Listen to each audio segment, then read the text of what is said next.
Welcome to This Week in Money. I'm Jim Goddard. Today, Ross Clark from chartsandmarkets.com runs down the action on the major markets. The NASDAQ is just a few points from its all-time highs. Ross will tell us what's behind that. Vancouver realtor Steve Saretsky gives us a picture of what's happening in Greater Vancouver real estate. Before the COVID crisis, sales were starting a strong comeback, but what's happening now? Reporting from Japan, James Corbett from thecorbettreport.com tells us about a documentary he's putting together on Microsoft's Bill Gates. Does the mega billionaire have your best interests at heart with his virtual takeover of the World Health Organization? Plus, at the end of the show, we'll have a company showcase update from American Manganese President Larry Reaugh. We'll talk to Ross Clark right after this. Aven Resources Limited is a gold exploration company with significant projects in British Columbia and the Yukon. Trading on the TSX Venture Exchange, symbol ABN, and the OTCQB, symbol ABNAF. Surrounded by world-class gold deposits and mines, Aven's 23,000 hectares Forest Kerr Gold Project is located in the heart of the Golden Triangle in northwestern BC. For more information, visit us at avenresources.com. Welcome to This Week in Money, the source for market opinions. Here is Jim Goddard. My guest is Ross Clark from chartsandmarkets.com, where you'll find insightful market commentary and timely technical analysis. You can find him on Twitter at ChartsByRoss. Welcome back to the show, Ross. Good to be with you, Jim. Ross, biotechs, technicals, are they driving the market right now? They are still driving this market. You take a look at the AMY.V, which is the biotech index, or the XLK, which is technology.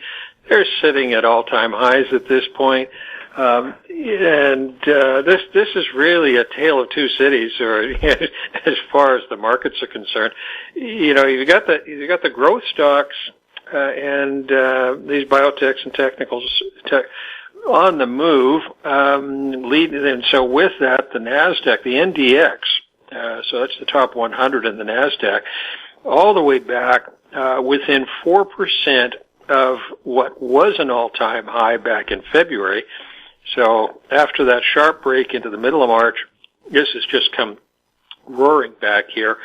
And if we take a look at sort of the ratio of NASDAQ to S&P, or we look at growth stocks divided by value, you just do as the ratios, we're getting up to extremes at this point. So, you know, for all that the trend is up in these sectors that have recovered well, they're getting to pretty scary levels. The relative strength index, if we look at the ratios, back to levels we saw in 2015 before a good correction, or the first, maybe January, February of 2008, or late 1999, just before the dot-com bubble ran its course. So there's, you know, cause for a little bit of concern here. And you can see the difference. As I say, NASDAQ within 4% of its highs. S&P is still 13% off the high. The transports, as you would expect, doing pretty poorly. You've got the airlines in that sector, so they're still 26% off the high. So it's as we've said, you know, coming out of the low, trade the bullish ones, the one with strength, trade those and have those for the long pull on the upside. And on the most oversold ones, that's where you would look for the quick jumps off the bottom.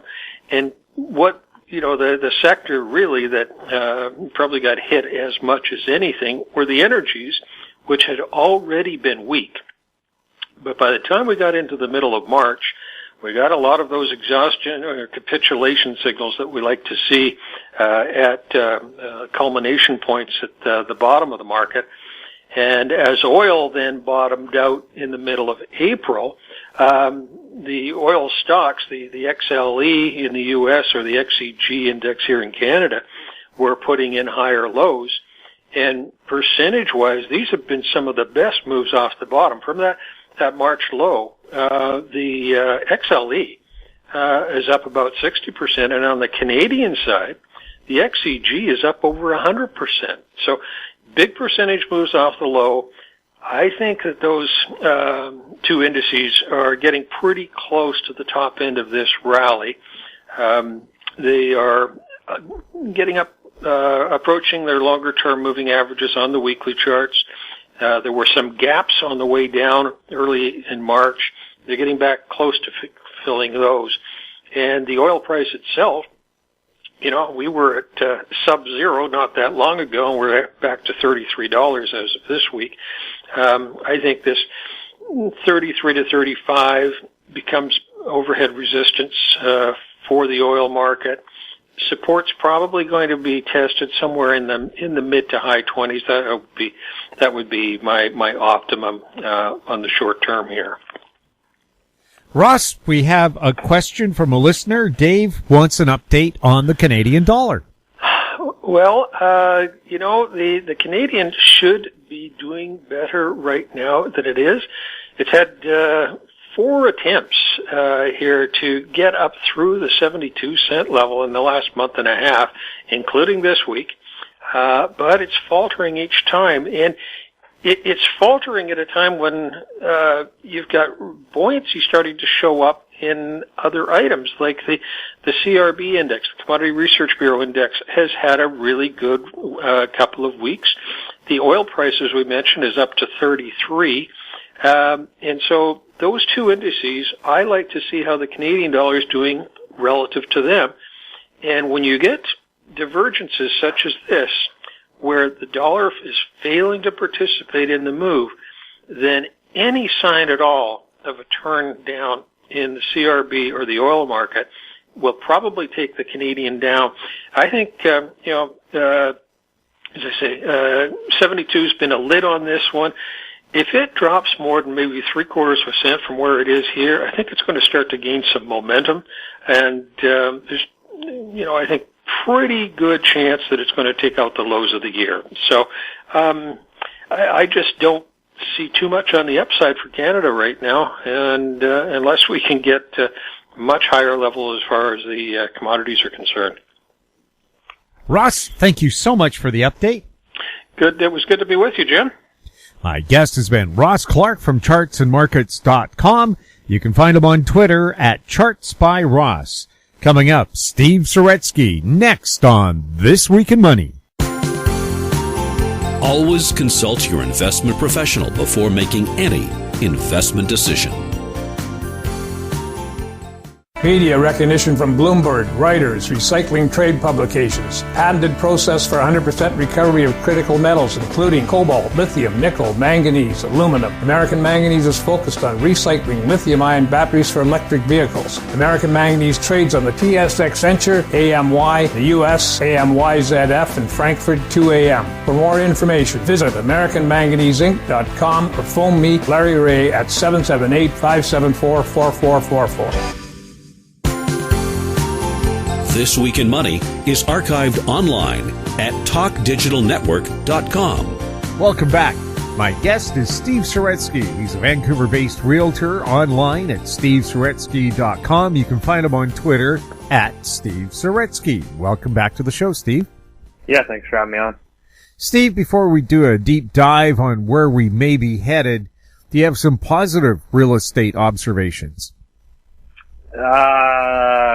I don't know if there's been a whole lot of positives per se. I guess it kind of depends on what angle you're looking at it from. I know there's a lot of people that want house prices to decline and resemble some sort of normalcy. So, in that front, I think what we're seeing is still sort of weak sales activity, prices down a little bit. Oddly enough, we're kind of seeing every segment of the market right now, at least in Greater Vancouver, is acting quite differently, and I think that's kind of just a reflection of, low volume, very few new listings, and so, you're seeing, like, for example, the hottest segment of the market coming into this was the condo market. That's slowed off quite a bit, and so you're not really seeing a whole lot of activity there at all. You're seeing, slightly lower prices, but then you're seeing was a colder part of the market was the west side of Vancouver.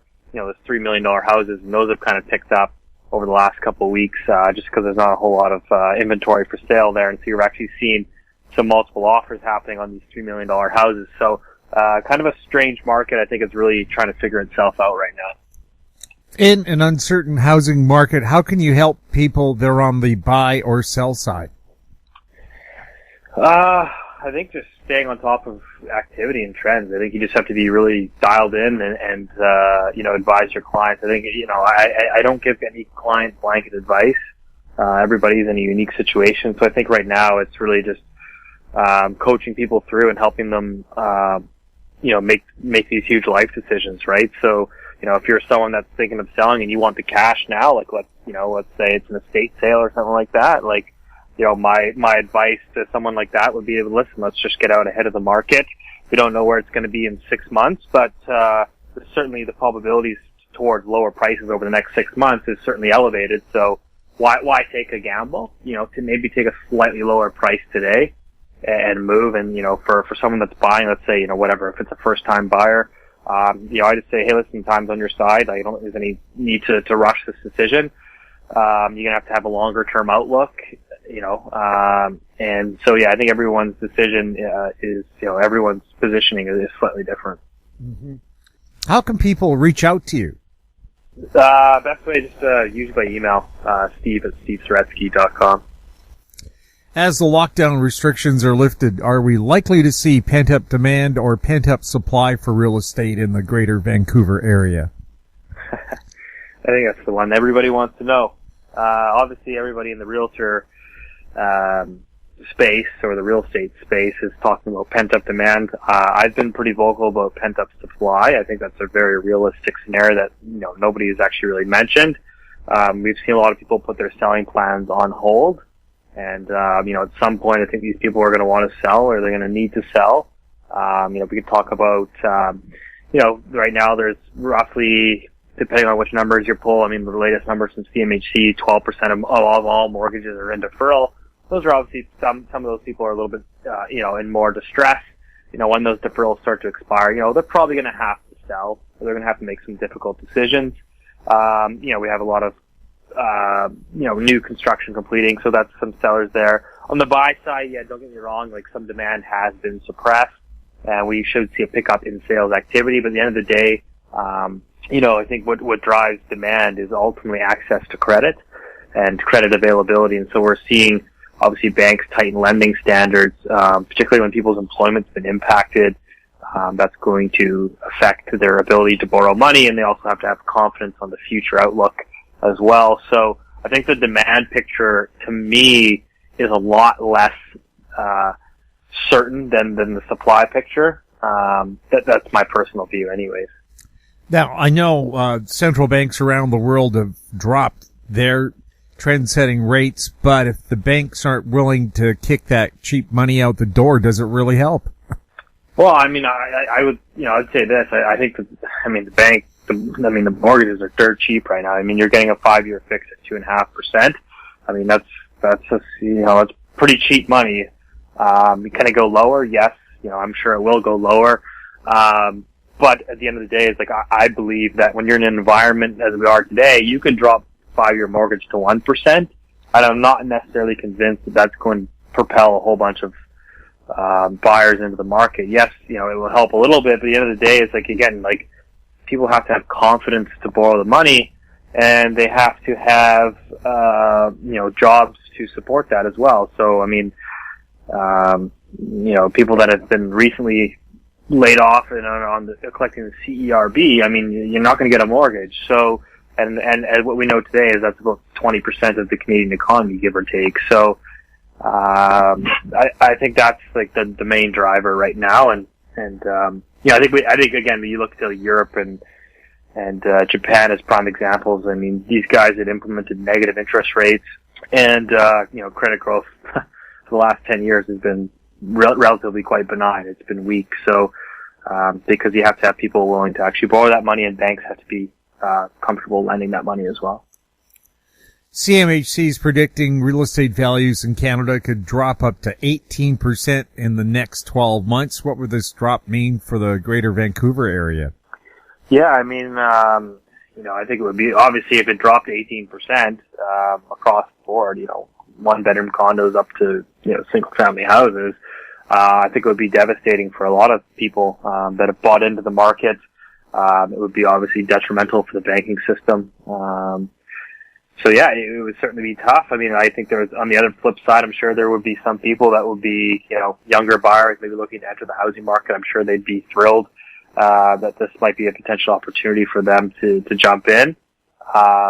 So yeah, I mean, I think there's going to be, let's put it this way, there's going to be winners and losers if that scenario plays out. Now again, my bias is towards, seeing a decline in prices. I don't think anybody at this point can answer what that decline is going to look like, when, how long, how much.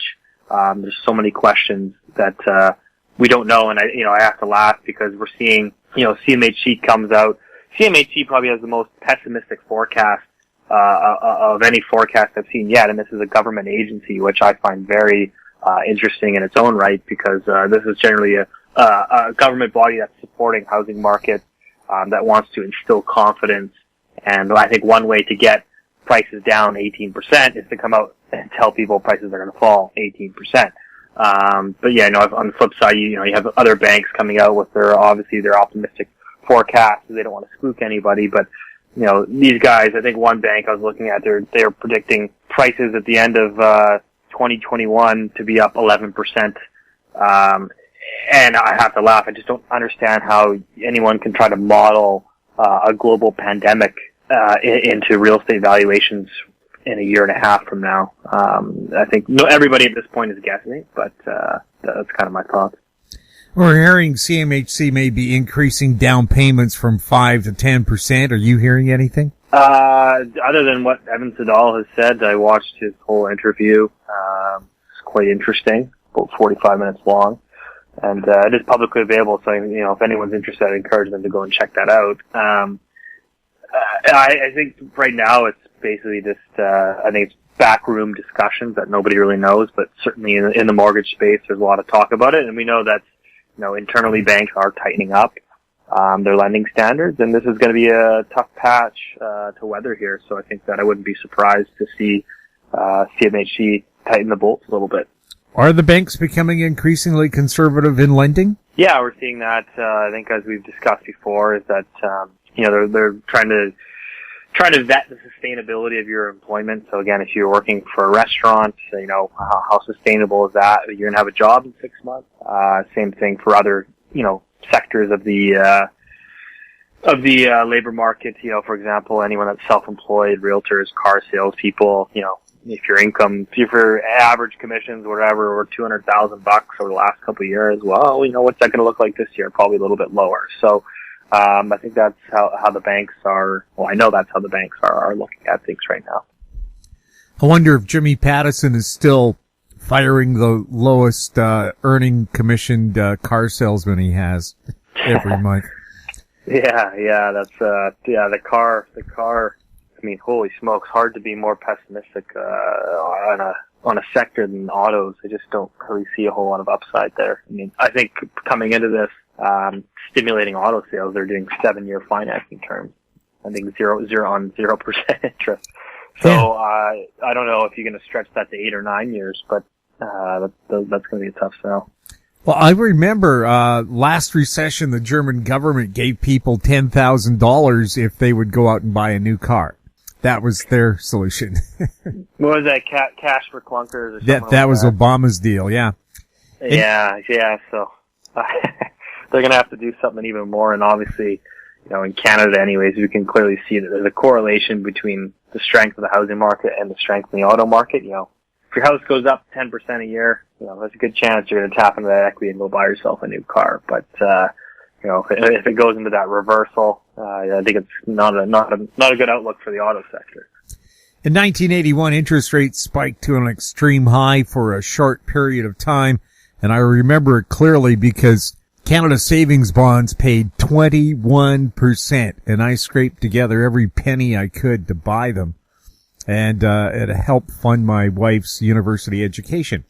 In 2020, a significant part of the economy was forcibly shut down for a short period of time. Is it possible these two financial shocks don't mirror one another? but they perhaps rhyme? In terms of you believe that you'll see higher interest rates? Yeah. That's not my view personally. I think that I think we're kind of going down the Japanese route. That's kind of been my view for a number of years. Is that the next recession was coming. It was inevitable, and we got one. And I think that the central banks have shown that they're willing to, quote unquote, print unlimited money. That I think that they're going to do everything they can to cap yields. Again, I think if yields shoot up from where they are today to 5, 6, 7, 8%, everybody's bankrupt. So, I just have to think that they're going to print unlimited, and then now you have to position your portfolio for that. That's my view. I think it's interesting because you listen to all these money managers, hedge funds, some of the most brilliant people in the world that are managing hundreds of billions of dollars, and I think every single one of them has a slightly different view on inflation, deflation, where interest rates are going, where they're going to be. And I think at this point, nobody knows. Again, my personal view is that I think that we're in a deflationary environment. It is going to probably switch into an inflationary environment, at least for financial assets. But I think that central banks don't really have any other choice but to try to suppress interest rates. And so I think they're going to certainly print, quote unquote, unlimited to try to keep those suppressed. In 1981, there wasn't the household debt problem that exists today. In fact, ATMs, I think, CIBC, you could only take out $60 a week from the banking machine. So imagine that today. Looking ahead 12 to 18 months from now, what are you hearing could be the best case and worst case scenarios for high-end, mid-range, and low-end real estate in the Vancouver area? That's a tough question. I think that my personal view is that, if we look at the labor markets, the labor statistics in Canada, and this typically happens in every recession, is you can see the people that have been laid off, this devastating, pandemic, recession, depression, whatever you want to call it, is a lot of the job loss has been in the low to mid income earners.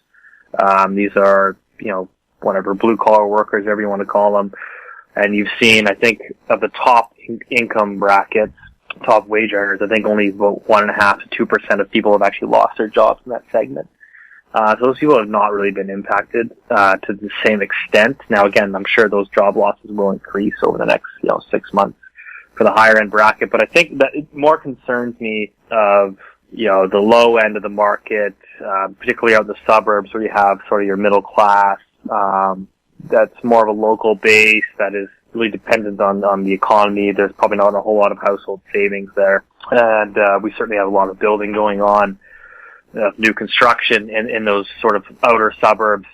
So that's kind of the area that I worry most about, because I think even if you have a 10%, 15% drop in prices out there, that will be devastating to a lot of people. Whereas I look at the higher segments of the market, like I said, right now, I think we're seeing some interesting activity on the west side where detached prices had already been coming there. I mean, the west side of Vancouver, they're already down 25% coming into this.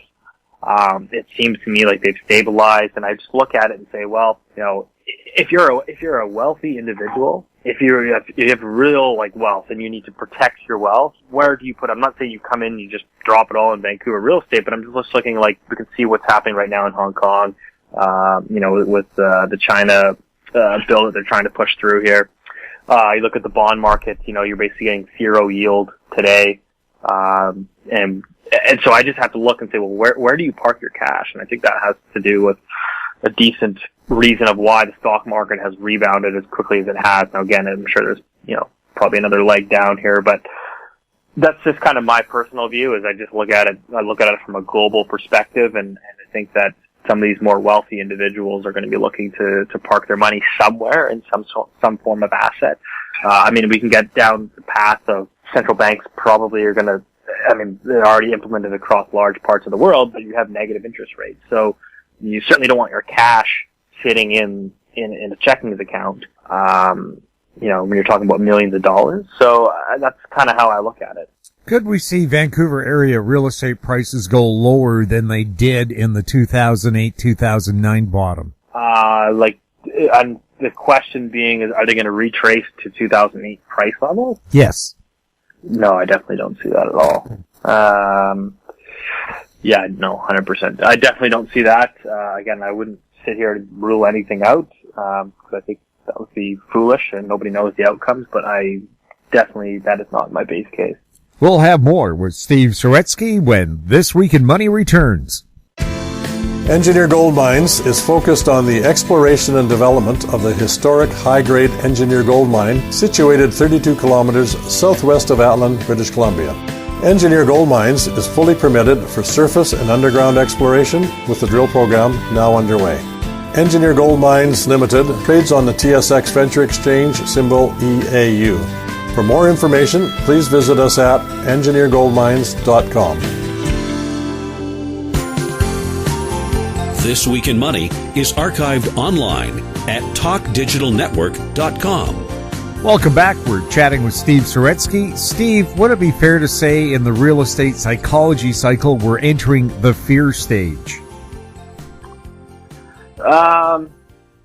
Yeah, I don't know. I think that's obviously people are fearful right now. I think that's certainly possible. Again, hard to kind of sit here and pontificate about what the future looks like, but like I said, I think at the start we're seeing low volumes. I'm not a believer in this, V-shaped recovery. I think it's going to be years for the economy to get back on its feet and for people to be reemployed. And, so, I think it's going to be a tough recovery. And, I think the next 12 months are going to be a tough patch to get through. And I think that, people trying to make significant investments, particularly as like an investor that's looking at, let's just say you're looking to buy an investment condo, you have to ask yourself, okay, well, what do the rents look like? Obviously we're seeing some rents come down.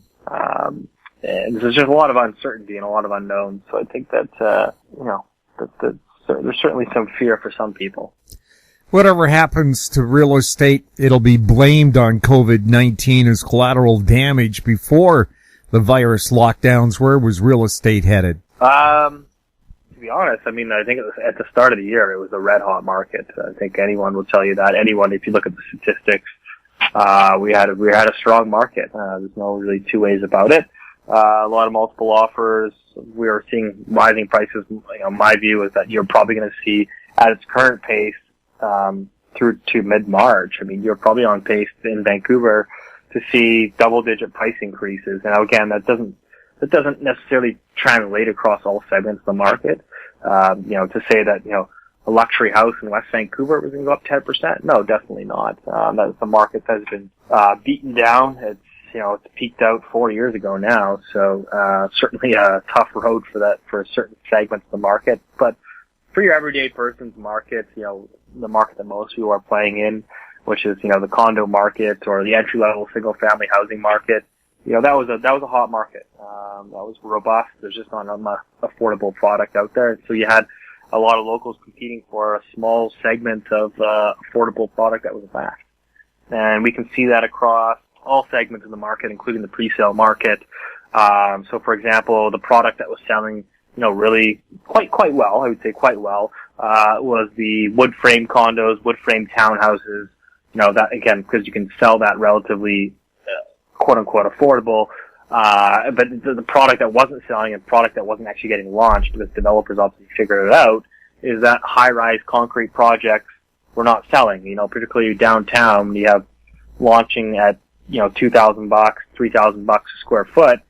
Those numbers just don't work. Unless you have a lot of foreign money coming in, those numbers aren't viable. So, we saw that segment of the market, basically go no bid. But that was kind of the trend is lack of affordability. With worldwide economic devastation caused by government lockdowns, are foreign owners concerned about their Vancouver real estate holdings? I couldn't tell you. It's not a demographic that I work with exclusively. All I can say is I'm not really seeing any foreign purchasing at this time. Again, I switched back to a local market a couple of years ago, and that's why we had the high end of the market was really soft. High end, again, high-end concrete condos, high-end single-family houses. Those were very, very soft markets. And the markets that were hot and still doing well was the lower to mid-range product that locals can actually qualify for. That's the stuff that was moving. So in terms of foreign bids, not really seeing that. I don't know where that's going to go. My personal view is that we're kind of going to a more closed border society, more nationalistic, and that typically happens after, if you actually go back and study the history of pandemics, that's typically been the case.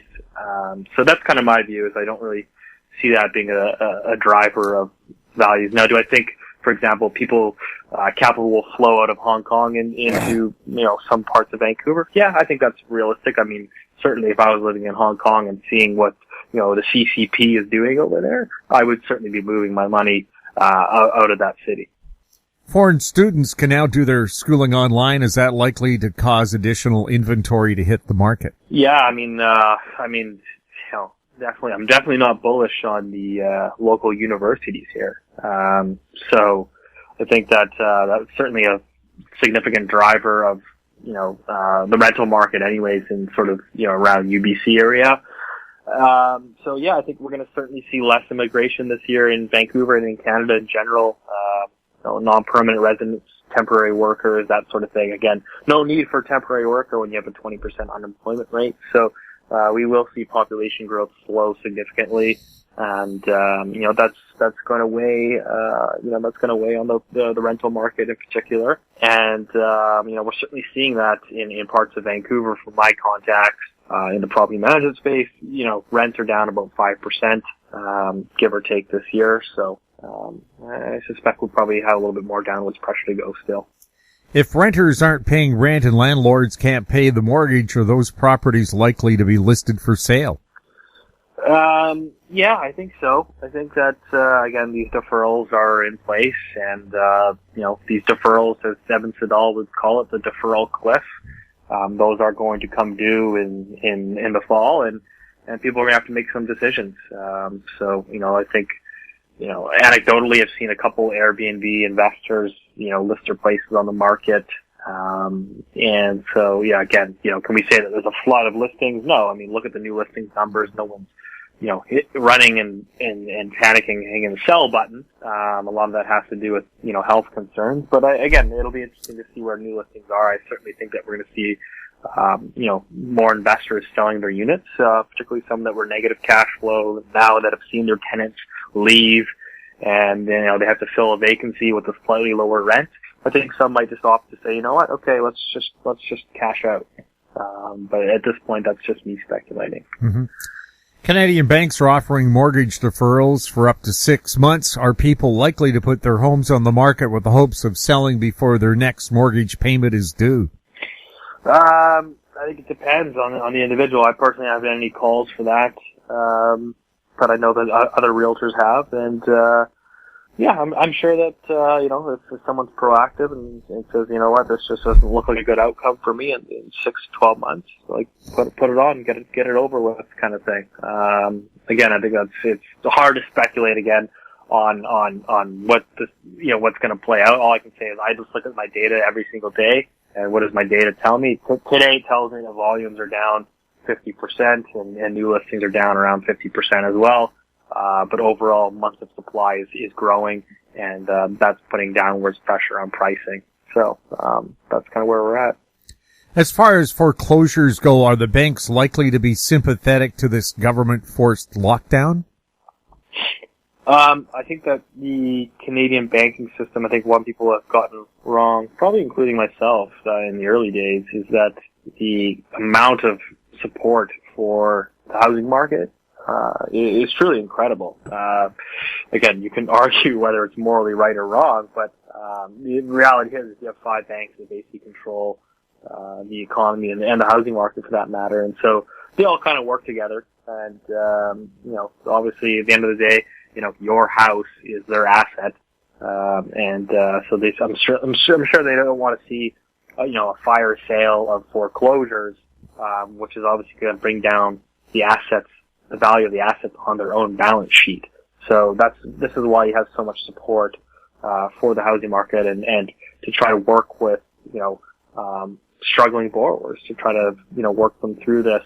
Because the last thing the banks want to see is a wave of foreclosures like you had in the United States that, destroys prices and destroys the bank's own balance sheet. So, I think it's important to contextualize that in Canada, we basically have 5 banks that run it, unlike the United States, which has thousands of banks.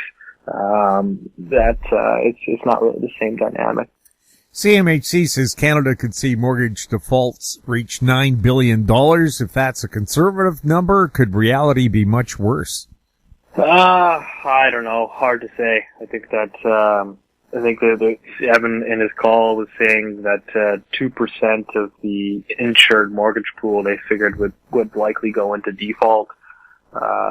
Again, maybe that number is double his worst case scenario. Maybe it's 4%. I have no idea. I'm sure the bank is obviously better at running their own internal models than me sitting in here in a chair pontificating. But I think we can all agree that, again, when you have a record number of indebtedness and 20% unemployment rate, that there's no doubt defaults are going to increase. It's just a matter of how much and how much support they get from all levels of policymakers. We can talk about, the Bank of Canada, CMHC, OSFI, and all the big banks and the Canadian governments, handing out free money to everybody to try to mitigate this problem. What length they're willing to go to, I have no idea, but it seems like they're willing to stretch this to pretty incredible lengths. Every day we're hearing of more businesses that are closing their doors forever, and a large number of businesses that will open are being told by the government they can only operate at 50% capacity at most. Does it look like BC could be in for an unemployment-induced recession, and what would that mean for real estate? Well, I mean, we're already in a recession. Just kind of depends how bad it gets and how long the recovery is. I think that the biggest concern for BC would be a plunge in new housing starts and, a weak real estate market. I mean, real estate and finance, real estate in the fire sector in BC, finance, insurance, and real estate makes up 25% of GDP. So, any kind of slowdown in that segment, obviously we know housing starts are starting to slow, pre-sale launches are slowing, having layoffs in the construction sector would be certainly impactful to the BC labor market. And I think that probably prolongs the recovery. Are we likely to see inflation in some areas of the economy and deflation in others? Yeah, I think so. I believe it's a prevailing trend that you have significant inflation in financial assets, and you have kind of deflation almost in sort of everyday kind of life. I mean, obviously we have inflation right now in food prices. I don't know if hopefully that settles down a bit. But I think that basically what I'm looking at from a financial perspective is the amount of quantitative easing that's taking place. The Bank of Canada has tripled their balance sheet since this pandemic started. The mechanics of quantitative easing, the reality is that money just basically flows into financial assets, over time. And so the real money doesn't actually get down into the economy. It just basically gets stuck into financial assets. And so, I think that probably widens the wealth gap over time, through higher real estate, higher stocks, higher financial assets in general. Again, over time, I think right now we're in a deflationary environment, but there's no question that this money is flowing and is going to continue to flow into financial assets. Between people that will continue to work from home and the closing of retail stores and businesses, could commercial real estate be a big concern going forward? Yeah, I think so. I think that, we've seen quite a few businesses come out recently. Obviously, WeWork, which is Vancouver's second largest commercial property owner. They're in a heap of trouble. You have Shopify, which I believe was constructing a new office downtown Vancouver.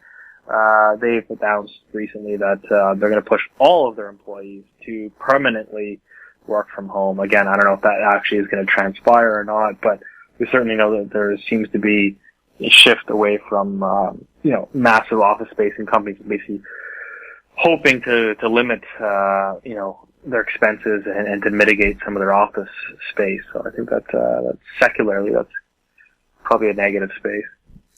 The economic devastation we're witnessing is due to lockdowns around the world. Could this government-driven instead of market-driven downturn result in economies bouncing back quickly?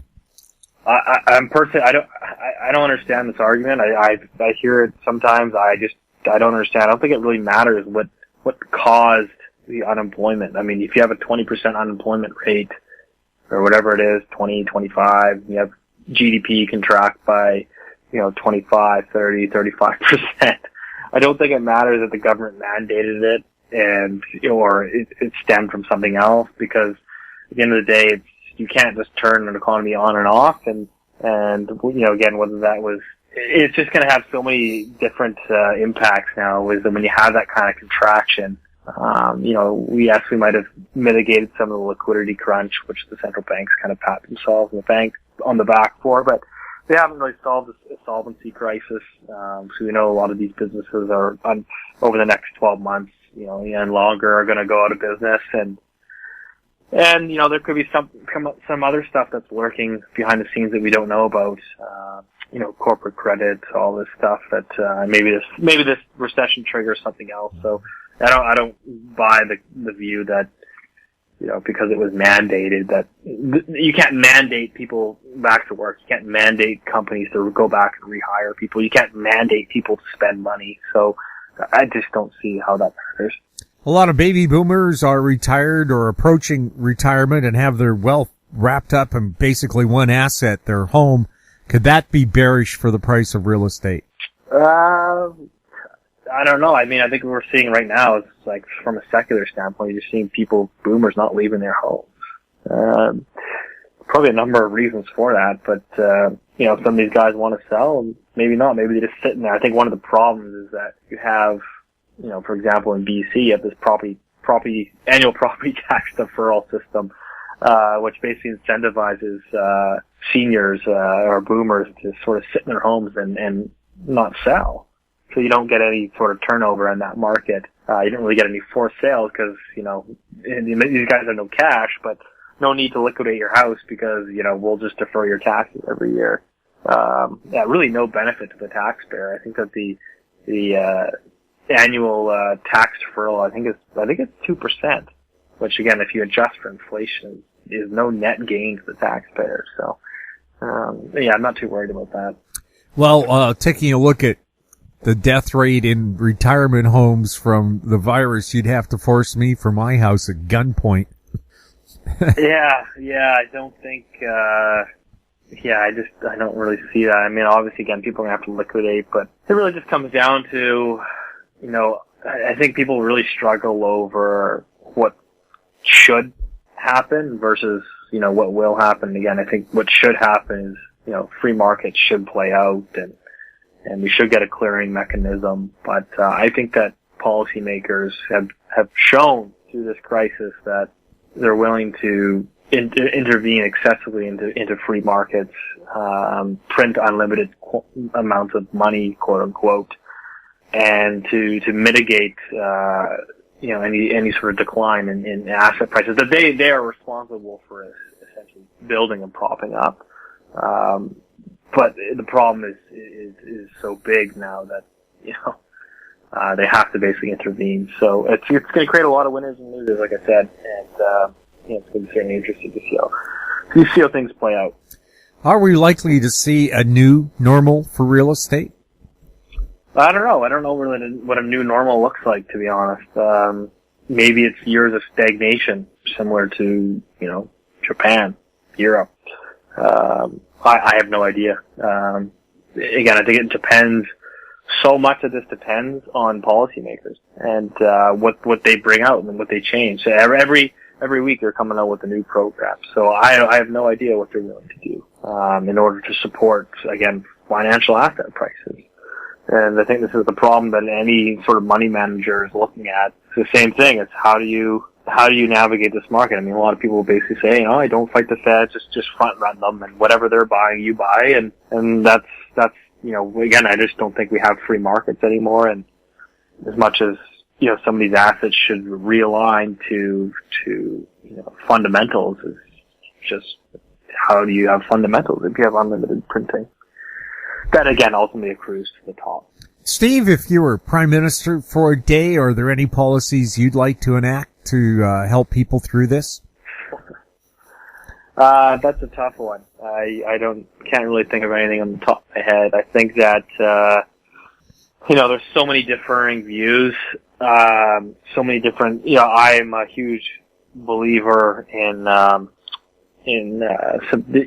Richard Koo, Steve Keen, who I think are more of the frontline economists, that are kind of looking at the world differently, that I think really understand the financial system, and that, what's happened here, particularly in Canada, is over the last 15, 20 years, is that they've forced or they've encouraged the private sector households to basically borrow money. And now that the household sector is so levered, you can't drive any real growth from that sector.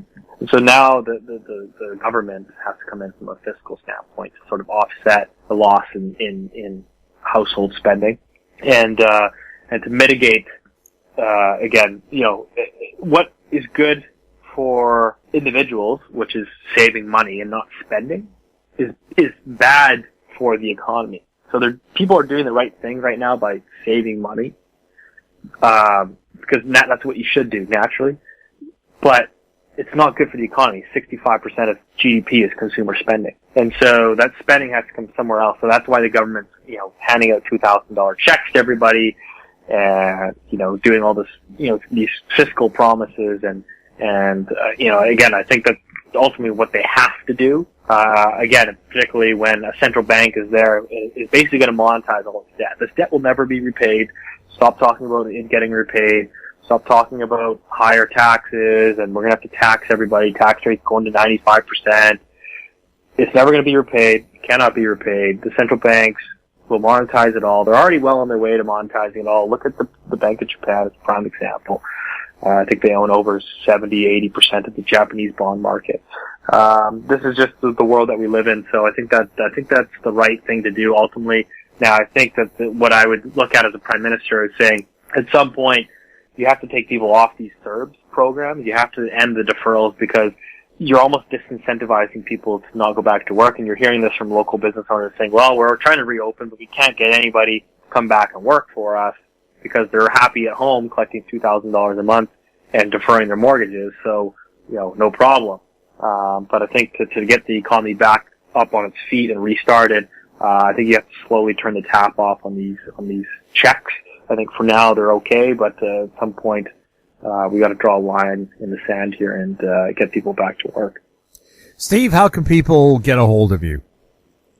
Again, best way is by email, steve@stevesaretsky.com. Steve, thank you so much for being on This Week in Money. Thanks a lot, Jam. I appreciate it. My guest has been Steve Saretsky, a Vancouver-based realtor. You can find him online at stevesaretsky.com or his email, steve@stevesaretsky.com, and find him on Twitter at Steve Saretsky. Coming up, James Corbett, who reports from Japan, next on This Week in Money.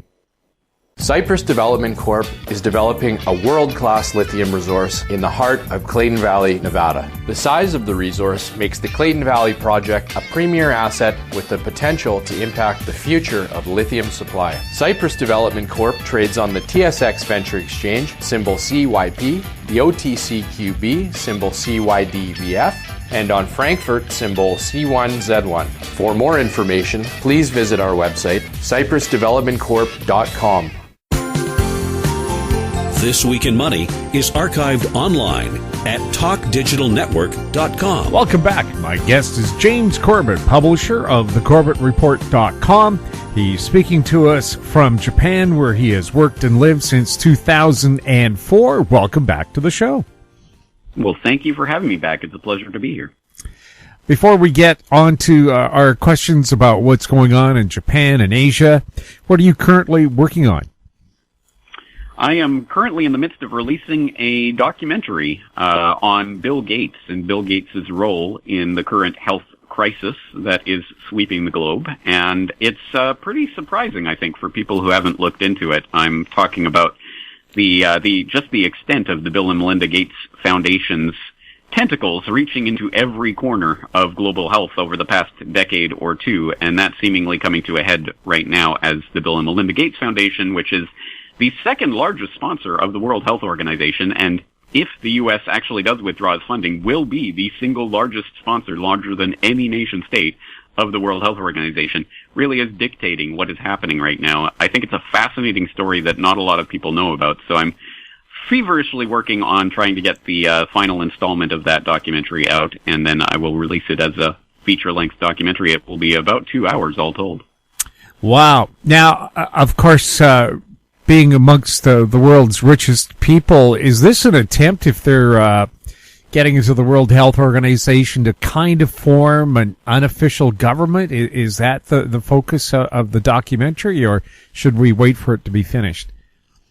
I, to a certain extent, yes. I don't know if I would say making the World Health Organization into an unofficial government or something of that effect, but certainly having an outsized influence over the government responses to this current crisis is definitely a part of this. And it's the type of thing that is done under the cover of philanthropy. So, of course, everyone thinks it's such a wonderfully generous, selfless thing, which actually makes it more insidious because power can be wielded more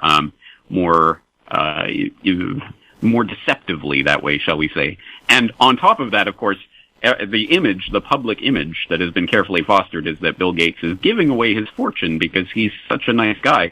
But in the past decade of giving away all these billions of dollars to these vaccine programs, and oh, by the way, he helped fund the Gavi Vaccine Alliance that brings Big Pharma together with a lot of these governments, he has actually doubled his net worth. He has gone from $50 billion net worth in 2010 to over $100 billion of net worth today. How does that happen? I thought he was generously giving away all of his wealth. Again, I say it's a fascinating story because not a lot of people really understand how this works. Mm-hmm. The economic lockdown due to COVID-19, your thoughts on that? I think this is the reaction, not a reaction to a coronavirus crisis, and that is, I think, what the public is being sold on. I don't think that is the case. I think that this is, in fact, a precipitated crisis that has simply been moved along, shall we say, from a timeline that had a further. There were consequences that were further out that are now being drawn closer because of this economic lockdown that is going on or has been going on. And I think the best way to understand that is to go back to September of last year when we saw that craziness in the repo markets in the U.S., which prompted the Federal Reserve to start inflating its books again, to basically start taking on more assets on its books, which it really is the unwinding of all of this, the anti-QE, the unwinding from QE that was going on to some extent in the last few years, completely went the other direction, starting in September of 2019. And if you look at it from that perspective, then obviously what's happened in the past month or two with widespread unemployment and all of that has definitely exacerbated the problem. But it was a problem that already existed that had nothing to do with coronavirus. It was already eating into this phony narrative that we've been given over the past decade of the recovery from the 2008-2009 crisis. There was no real recovery. There was only central banks papering over the crisis. And that was coming to an end. And now there is the excuse of this coronavirus to blame the inevitable economic catastrophe that we're stumbling into, but that is not the real root cause of what's going on right now. Mm-hmm. What was the root cause of what's going on right now? Essentially, it is the takeover of the economy in each individual nation state, but overall you could look at it as a global takeover that's taken place in the past decade of central banks. And this is reflected in all sorts of different data and things that we can point to. I always point to a study that came out a couple of years ago. I can't remember which research team it was, but a research team that identified 93% of the stock gains in the S&P 500 over the past decade were directly attributable to the actions of the Federal Reserve, i.e. the Central Bank of the United States, which I think underlines the point that this economic boom that we've seen in the past decade had nothing to do with underlying economic reality of some actual booming economy that was ticking along just fine. No, essentially what the central banks of the world did in a coordinated fashion, and explicitly so, back in 2009, you might recall at the London G20, back in April of 2009, the central banks were doing their first ever internationally coordinated interest rate cuts and fiscal policy management, that was really the start of this era of central banks dominating the economy. Of course, central banks have always had an outsized influence on the economy, but there was a certain extent to which actual economic productive activity was the backbone of the economy. I don't think you can say that over the past decade. So what has happened is a massive, massive outlay of essentially helicopter money. I mean, just created out of nothing by the central banks over the past decade to paper over the black hole at the center of this economy, which, of course, in the U.S., in Canada, and in much of the developed world has been the outsourcing of all productive economic activity and the creation of a service economy. Of course, that's what we've been sold, especially over the past decade, certainly in the 21st century. Now we're a service economy, an information economy. We don't have to rely on any sort of actual productive economic activity.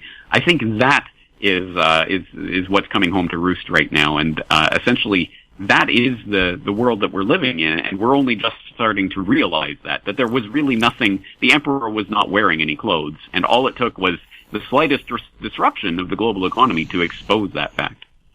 We've heard COVID-19 called a plandemic, a scandemic, a hoax, maybe the real deal. What is it? Yes. But that's a good question, and I'm not going to presume to be able to definitively answer that. I know that there were elements of foreknowledge involved in what is happening right now, but that doesn't necessarily mean that this was caused on purpose. It certainly could mean that, and I certainly leave that in as a possibility. But at any rate, it does mean that there has been an infrastructure laid carefully over the course of the past couple of decades, certainly, and in the past decade specifically, for exactly what we have seen taking place over the past couple of months throughout much of the world, really, which is the enactment of a sort of de facto medical martial law, where the pronouncements of unelected health officials are now dictating economies and even your own life. Whether you can or cannot leave your home is now being dictated by such things as, well, of course, as I hope much of your listenership knows about, Neil Ferguson in the UK at the Imperial College, part of the Imperial College COVID-19 research team that came out with their models predicting 2 million deaths in the United States, 500,000 in the UK, other similar numbers across the developed world. Absolute Armageddon. We have to completely lock down. That is the only way to avoid this, which was at least the ostensible basis that, for example, Boris Johnson in the UK or Trump's team in the US used as their excuse for why they had to lock down, and why, of course, ultimately Trudeau went along with that in Canada, is because of these models predicting all of these deaths. Not only have the models not come to fruition, but of course now Neil Ferguson and his charlatanry has been exposed quite thoroughly. This is not the first time he has falsely predicted millions of deaths that failed to eventuate. In fact, this is a common repeating standard theme. He's done the exact same thing when it came to foot and mouth disease or the bird flu or swine flu. This same model that he's been using to predict all these millions of deaths that consistently gets it wrong was the same model that they used to apply to this current situation, and that even after Microsoft devoted a team of code engineers to go into the code that he was using for his model and try to smooth it over and make it look good, even after all of that, they still actually can't even get his model to work. You could put garbage in and get the same results. So it is complete charlatanry that has been the basis for this, and that, I think, speaks something to the fact that ultimately there are, I think, interests that benefit from what is going on right now and the control over society that is eventuating from this. And I think that's where this question, I mean, whether or not, again, whether this disease is really as deadly as people say it is, or it isn't, or it was a hoax completely, or it was released on purpose, to a certain extent, that is secondary. That isn't even consequential. What really matters is whether this is real and exactly what they say it is or not. There has been an infrastructure put in place to do exactly what governments around the world are doing right now, which is to take the post 9/11 police state and put it on absolute steroids out the roof under the guise of public health. Because now we have to track, trace, surveil every single person that you meet, everywhere you go, every transaction you have, and give it to the government because we're just trying to save you from this evil disease. It's almost like a tyrant's wet dream has just been placed in their lap under the guise of public health. And as I say, that isn't coincidental. That infrastructure for this type of mechanism to be enacted in the wake of some sort of spreading pandemic, what has been put in place over the course of decades. So again, regardless, whether or not this is a complete scam or whether they planned it or not, they certainly planned for this type of scenario and are using it absolutely as putting the pedal to the metal as far as they can go with pushing this agenda. Was it any coincidence that this virus came out of China next to a research facility that ostensibly researches using viruses and other biological means to wage warfare? It would almost be insanity to say that questions about a biosafety laboratory level 4 dealing with the most sensitive types of biological weapons, essentially, although they're not necessarily referred to as that, dealing with that, literally being kilometers away from this wet market where we were initially told that this outbreak happened. Now, actually, if you read the official story and read between the lines, actually they can't really trace this to that wet market. There were several of the first identified infected individuals had no connection whatsoever to the market or anyone who had been there. So to this day, I mean, the official story even, it doesn't involve bat soup in a wet market or anything of that sort. But Wuhan, obviously, there was something going on there. What was it? And yes, literally kilometers away from a biosafety level 4 laboratory where they were working on gain-of-function research related to coronaviruses, which is where they take a coronavirus and they try to manipulate it and edit it and get it to the point where it can actually be infectious. And if we add this spike protein here, what will it do to its infectivity rate?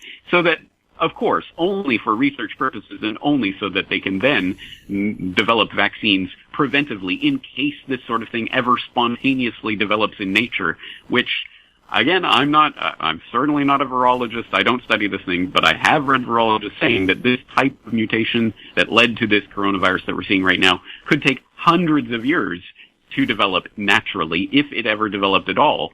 But interestingly enough, even though the Wuhan researchers at that Virology Institute were working with bat-derived coronaviruses in this exact type of research, it was immediately denounced as conspiracy theory. You're a crackpot lunatic if you think there's any connection whatsoever going on. That is ludicrous. And I think that is being recognized as ludicrous at this point, although, of course, the official story, still being pushed by Nature Medicine and others, is that this is a completely natural phenomenon, a virus that just cropped up naturally out of nowhere and has started infecting people. I think there are very good reasons to doubt that narrative. And, of course, the Wuhan Virology Institute should be looked at, but also the people who fund the Wuhan Virology Institute. And, of course, like with everything else in global health, you do not have to go too many steps before you find Bill Gates and Bill and Melinda Gates Foundation funding involved with some of these researchers and some of the type of research that they were doing into this exact type of scenario that we're seeing develop. China hasn't hesitated to use the virus as a reason to go after the democracy movement in Hong Kong. It's funny because, of course, what was the prevailing narrative, really, of 2019? It was the protests that were happening all over the world, including, of course, Hong Kong, and France, and South America was ablaze. There were significant protest movements going on across the globe. In fact, it was enough to make me write in the Forecaster late last year about the global sweeping protest movement that was really all over every corner of the globe. And suddenly, that's completely gone because of this particular pandemic, plandemic, scamdemic, whatever it is, it has certainly shut down any sort of effective political protest. Again, even regardless of whether this was all intentional or not, certainly it's a happy side effect to all of those governments that were feeling threatened by those types of protest movements, the Chinese government included. Is evil attempting to control the people of the world?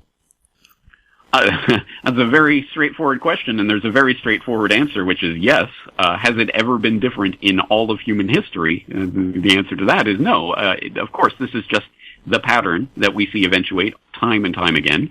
There are oligarchs of various sorts in various eras. Of course, it takes on different flavors in different eras of history, but it's always the same story. Of course, there are people who want to consolidate as much power and control in the hands of themselves and their cronies as possible.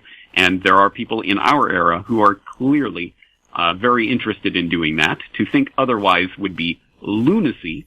But the remarkable thing, of course, is that self-evident common sense, basic common sense, has been utterly flipped on its head in the past half century, especially since the weaponization of the term conspiracy theory. What, you think rich and powerful people would use their wealth and power to try to maintain their wealth and power? You're crazy. I mean, absolutely anyone in any other era of history would think the vast majority of us are crazy for ever doubting that is the case. But unfortunately, that's where we're at. So yes, are evil people attempting to control the world or the people of the world? Absolutely yes. And nothing could be more apparent in that regard than the biometric identification / scanning / cashless society that we're being engineered into, where, again, in the name of public health, everything you do, everywhere you go, everything you buy is going to be registered,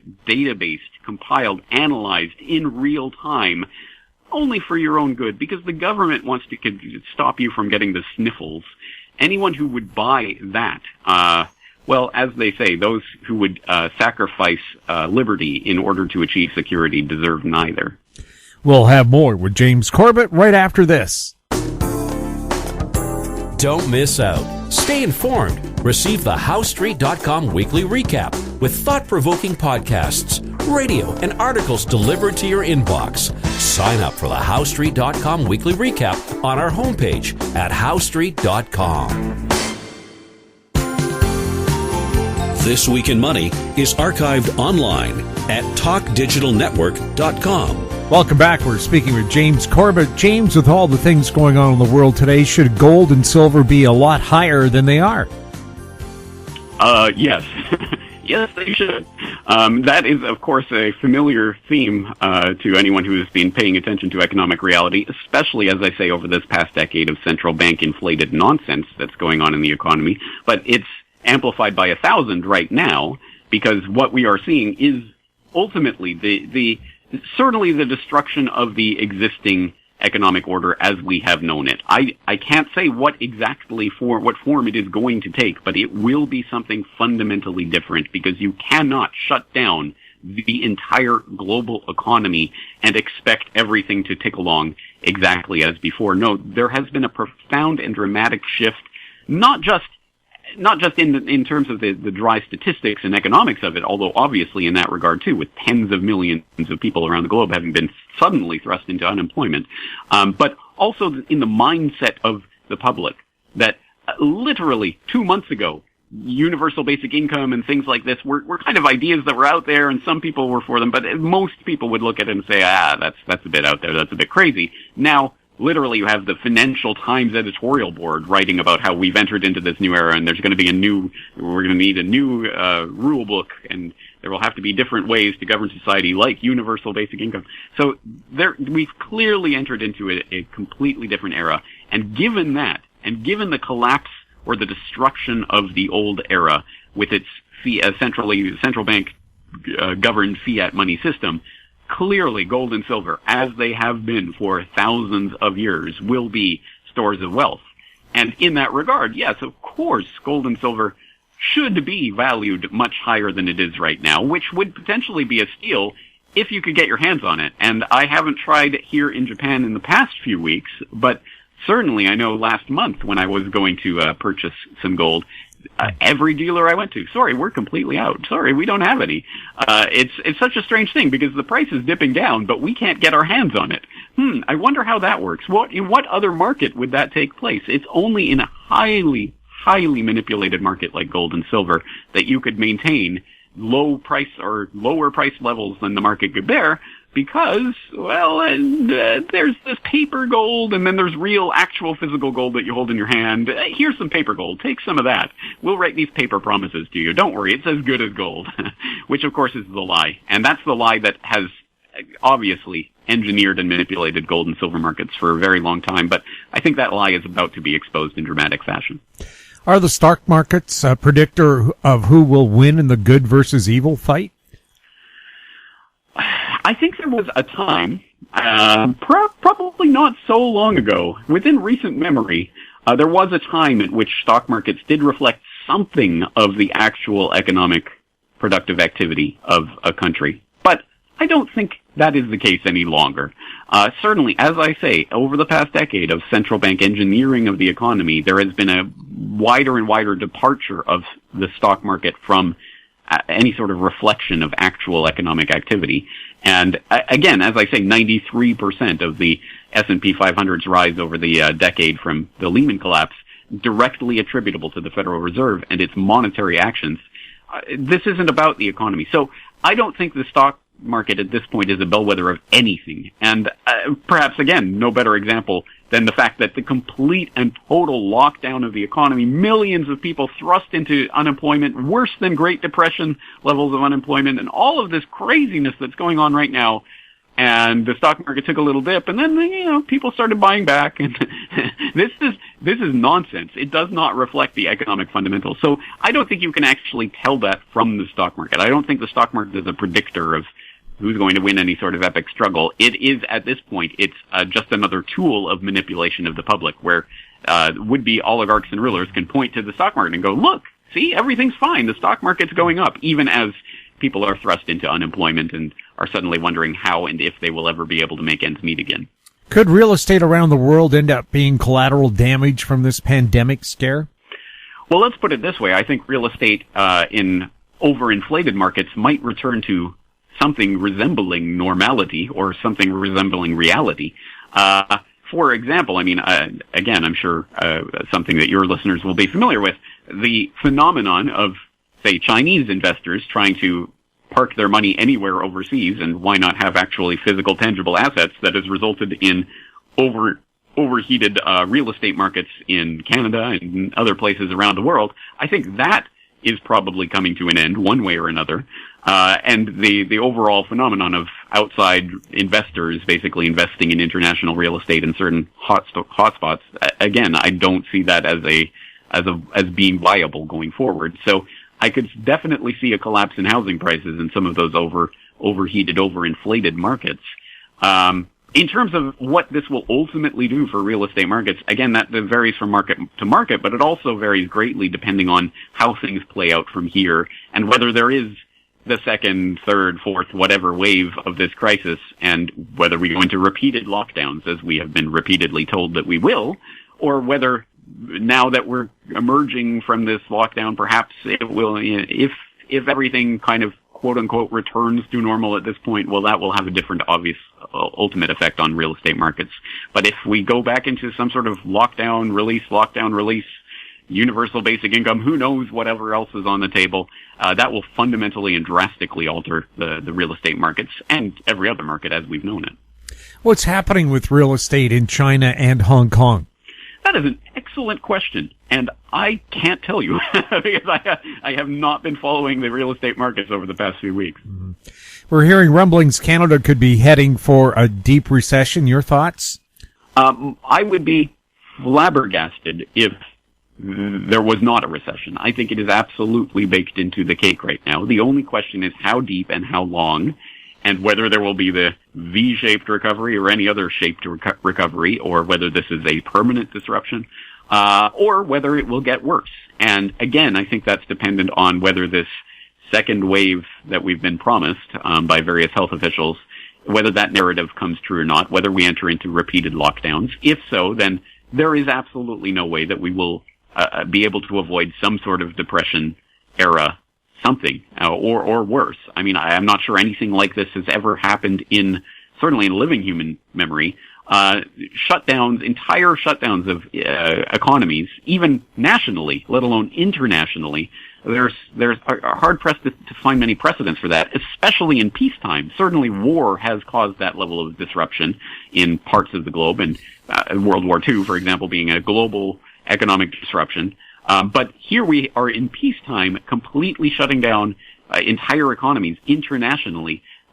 There's just no precedent for this, and there's no way to really understand how this is going to play out. But even if COVID-19 and coronavirus was to completely disappear from the face of the planet tomorrow, and everything were to go back to quote-unquote normal, the economic disruption has already been built in, and some businesses that have closed will probably never be able to reopen at this point. A lot of others will be placed in significant peril. Again, even if all restrictions were lifted and everything went back to normal tomorrow, it would already be a recession for sure. It's already happening.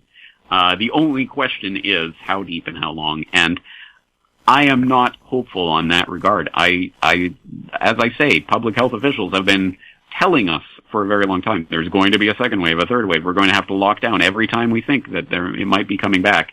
I don't think they're going to make that type of threat without following through on it. So I think we have not seen the last of this crisis. And I'm not even saying from a medical perspective, I'm saying from the economic perspective, I think this is going to get a lot worse before it gets better. Is China's economy in trouble, and is manufacturing leaving China?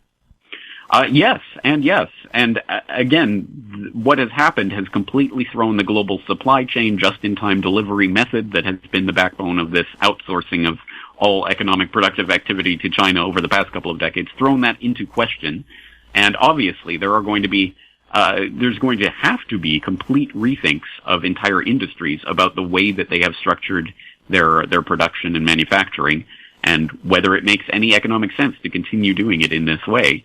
It doesn't necessarily mean that all manufacturing is coming back home, so to speak, but at the very least, diversifying away from China into other parts of the globe in order to have your eggs in many baskets rather than one basket would be at least one rational way of looking at how companies are going to start planning for this type of disruption in the future. And that cannot be good news for China, or the Chinese economy at any rate, because of course, it has completely been reliant over the past couple of decades on this outsourcing that has gone on. And as I've said many times, I think China in the long run, assuming the old status quo, which of course doesn't exist anymore, but in the long run, they could have built up some sort of alternate trading structures and a domestic economy and all of that, but all of the luxury of time that was needed for that to be built up is completely gone now, and I think it's anyone's guess, exactly what form this is going to take, but it certainly, you can't even conceive of the idea that things are just going to go back to normal with the supply chain as things were before this all started. Can China continue to create money out of thin air and buy up the world? No, but I think that was always part of the game plan, is that they would not have to do that at some point, and that's why China, as people might know, they after years and years of maintaining a certain gold reserve level, an official gold reserve number that they reported, that number suddenly started going up a couple of years ago, where as they admitted, we have a little bit more gold than we told you last time. People who have been following and watching the gold markets know that a lot of gold has been going into China over the past decade plus. I think China has been preparing for this and are preparing. I don't think they're going to go to a gold-backed currency or anything of that sort, but I think they're going to use gold as collateral for the creation of some sort of, whatever kind of new system eventuates. I think China will be well placed with gold reserves to back up what they're doing. And they're going ahead with their digital yuan idea, which they've been planning and working with for the past couple of years. I saw a story, I believe last month, that they were going to start trialing their new digital currency in the coming weeks. I haven't seen a follow-up to that yet, but at any rate, it's in the cards. It's coming. China is going to start trying to push this digital yuan on their citizenry. Of course, it will be the total surveillance grid where the Chinese government will see and, either allow or disallow any transaction that takes place within China. And I think that is going to be the model that a lot of governments are going to be looking at going forward, because, as I say, there's a lot of powerful interests that are looking to get as much control over their population and the economy as possible. And that digital currency idea is going to be the way that a lot of governments are going to go for it. And China, I think, might be that canary in the coal mine in this regard.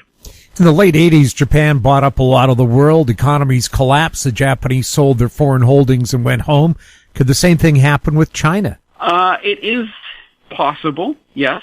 That is one model for what is going on, although I don't think the aftermath of such an event would be the same as the Japanese case, where, of course, famously Japan just basically propped up their zombie banks and have been limping along in a deflationary spiral for the last couple of decades, the lost decades of just no economic growth whatsoever. I'm not sure that would be the model that we would see with China.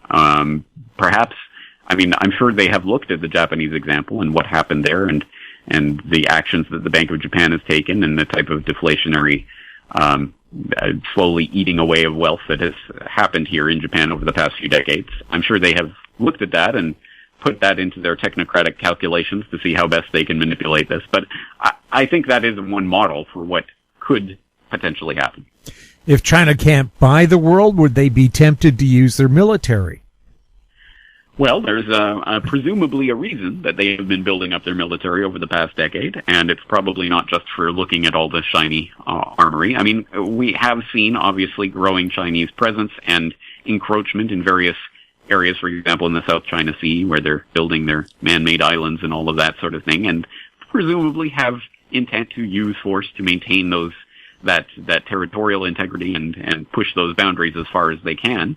So, yes, I mean, every country, every nation, let alone empire that has ever existed in all of human history, has ultimately backed up their claims with the barrel of a gun, and it would be foolish to think China would be otherwise unless they were prevented from doing so. Has China placed sleeper cells around the world? Presumably, yes, but has any other nation not placed sleeper cells of various sorts around the world? I mean, of course, it would be naive to think otherwise, but it would be naive to think that the U.S. and every other country isn't doing similar things. I mean, maybe in different ways, but are attempting to infiltrate various other countries and undermine governments in all sorts of different ways. Could China be self-sufficient and exist on its own? Not given the way that it is structured right now, but in a sense, I think the Belt and Road Initiative that they've been pushing certainly for the past 5 years, and trying to build up an alternative trading structure that doesn't have much to do with their U.S. Reliance on U.S. Productive manufacturing. I think that, in a sense, is I don't want to say self-sufficiency, because of course that isn't China by itself, but interdependent self-sufficiency, if that makes sense. It was essentially China trying to find a way to be self-sufficient in a different way with other trading partners, which isn't exactly the same thing. I mean, if every other country on the planet disappeared tomorrow, would China be in a healthy condition? Well, obviously not. But then again, if every other country on the planet disappeared tomorrow, would Canada be in a healthy position? Obviously not. So I don't think it would ever be able to exist on its own, but at least exist apart from the current existing U.S. infrastructure. Again, I think they've been trying to build that up over the past several years, but it would have taken several more years of the status quo as we have known it for them to really build that up into something truly that could rival their relationship with the U.S. and the productive economic activity they do there. That obviously is off the table now. So has that all been disrupted? Certainly. What will that look like? That's a good question, and I'm going to be on my edge of the edge of my seat for it, just like everyone else. But unfortunately, I am flat out of time. I've got to get going right now. James, thank you so much for being on the show. Thank you for having me. Okay, take care. Bye-bye. My guest has been James Corbett, publisher of thecorbettreport.com. He was speaking to us from Japan, where he has worked and lived since 2004. And that wraps up our show for this week. We'd like to thank our guests, Ross Clark, Steve Saretsky, and James Corbett, and thank you for listening. If you have any questions for the show or our guests, you can send them to info@howstreet.com. Now stand by for our company showcase update from American Manganese CEO and President Larry Reaugh. I'm Jim Goddard. We'll be back next week with more This Week in Money. Comments made on This Week in Money are an expression of opinion only and should not be construed in any manner whatsoever as recommendations to buy or sell any financial instrument at any time. Archived online at TalkDigitalNetwork.com. This Week in Money is a production of Howe Street Media Incorporated. Executive producer is Tom Allen. Welcome to Company Showcase, an advertising feature on HoweStreet.com. I'm Jim Goddard. I'm speaking with Larry Reaugh, CEO and President of American Manganese. Welcome back to the show, Larry. Well, Jim, I always like to attend to the show. We have partial business reopenings across Canada and the U.S. Is that an encouraging sign for anyone and everyone? Well, I think it's an encouraging sign because, people are getting back to work, and I hope they all have jobs to return to.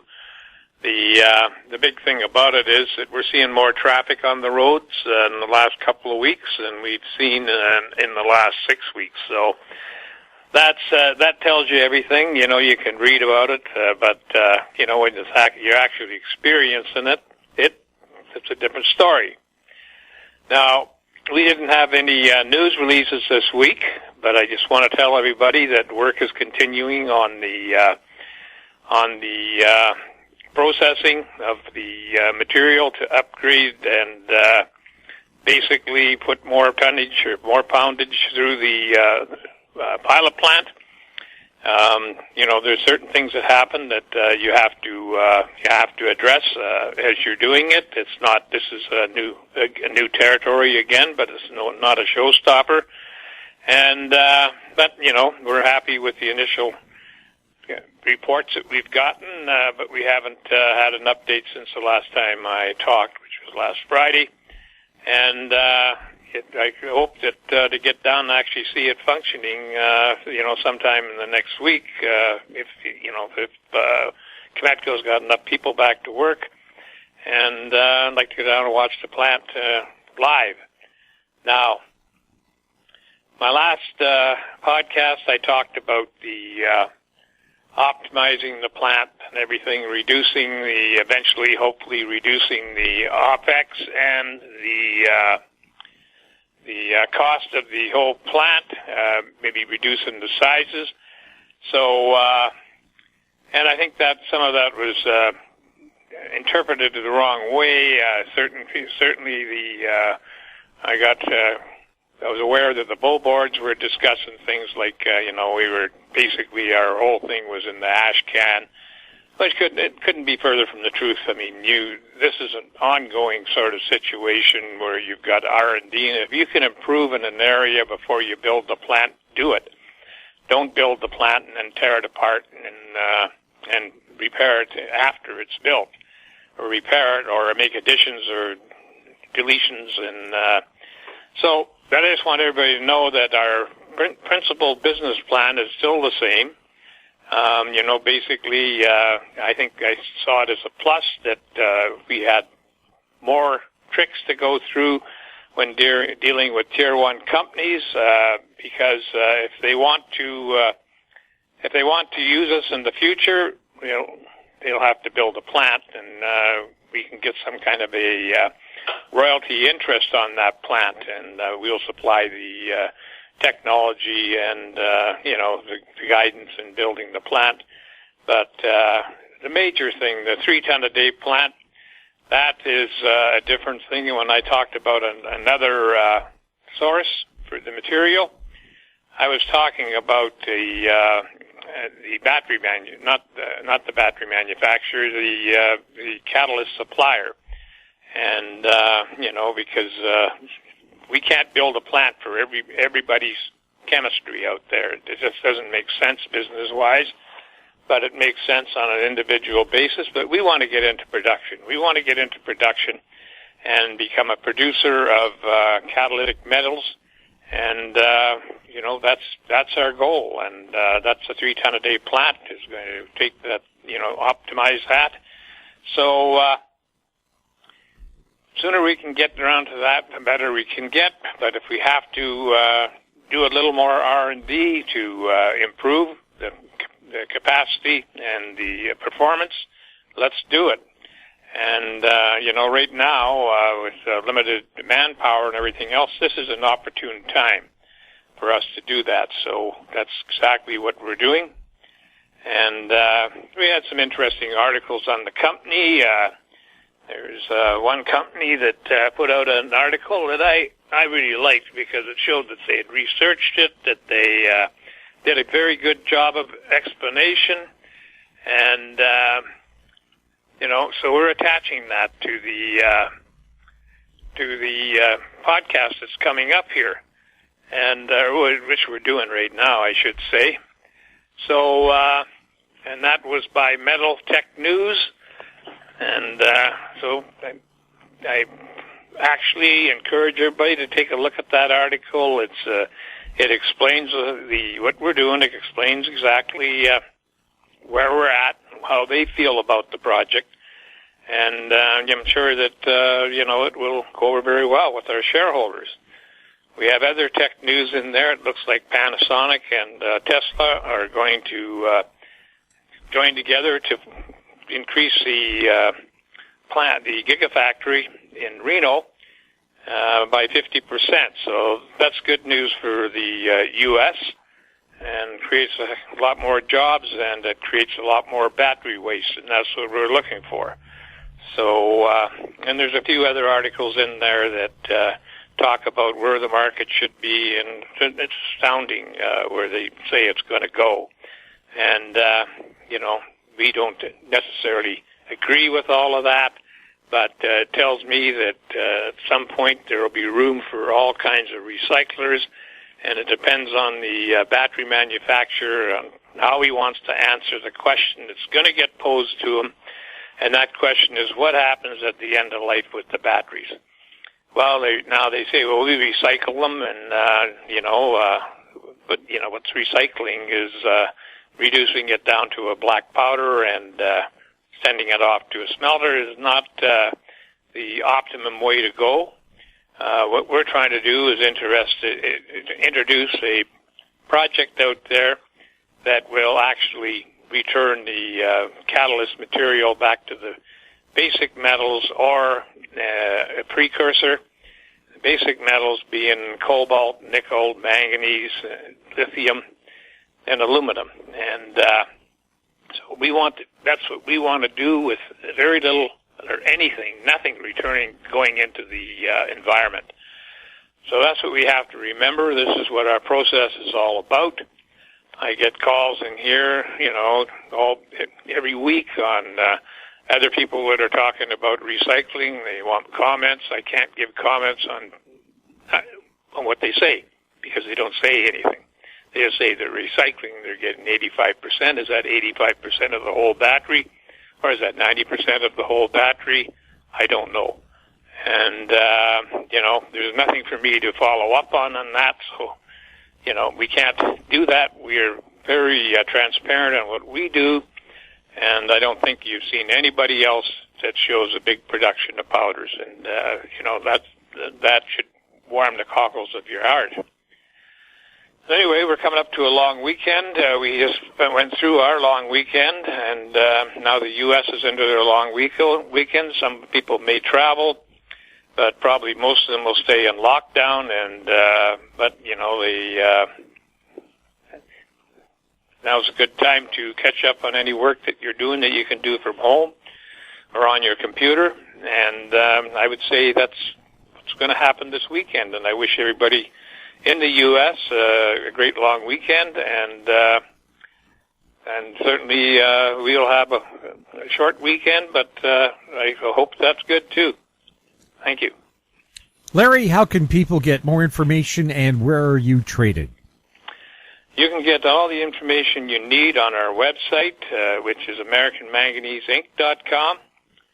We're traded on the Toronto Venture Exchange under the symbol AMY. We're traded in the U.S. under the symbol AMYZF. And we're traded in Frankfurt under the symbol 2AM. You can always email me here at LREAUGH@AMYMN.com, or you can phone at 778-574-4444. Larry, thank you so much for the update. You're welcome. I've been speaking with Larry Reaugh, CEO and President of American Manganese. I'm Jim Goddard. Our conversation took place on May 22nd. Comments made on Company Showcase are an expression of opinion only and should not be construed in any manner whatsoever as recommendations to buy or sell any financial instrument at any time.